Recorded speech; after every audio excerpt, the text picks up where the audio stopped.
So hi guys! For today's session, mag-unbox tayo ng tada! Finally! May nahanap din. Kasi every time na sisilip ako ng National Bookstore, lagi silang wala. So this time, we have it na. This is the acrylic keychain. Yeah.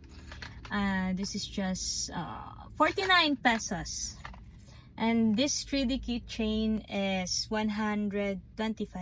Oh, National Bookstore, nagpo-promote ako dito, baka naman. Ay, hala. So, let's start unboxing it kung sino ba to. Oh my gosh. Nasaktuhan ko rin. Ito laging wala.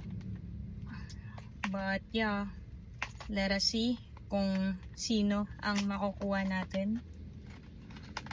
May pag ganun pa sila eh. Hala, ang OA ng dikit oh.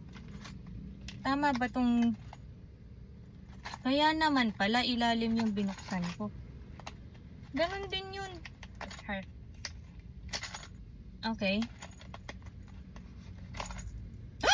It's... Maloy! Oh my gosh! Ang ating anik-anik girl. It's so cute!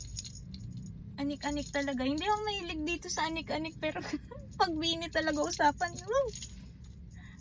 Bibili at bibili tayo. Alright, that's the acrylic keychain. Syempre, it's dilaw because it's Maloy. So yun lang. Nakita ulit. And I'm so excited to unbox this 3D keychain. Sino kaya? Hindi ko alam ba't yung ginaganon. Hindi rin pala ako mahilig talaga sa anik-anik. So, first time kong maggaganito. Diba kayo guys, yung mga labubo nyo, tuwang-tuwa kayo pag pini-fill up to. So, ganito pala ang feeling ng pag-unbox. Oh my gosh! Sino kaya? Let us see. Hey! It's Taco! Akala ko nung una red, but it's pink. I love it.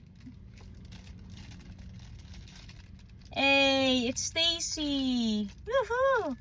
So, kahit sino naman, basta OT8 ako eh. So, yun lang. Thank you for watching. Hindi ko alam kung kukuha pa ba ako. Nandito pa rin ako sa tapat ng National. What if bumili pa tayo? Huy! Tama na yan. Bye!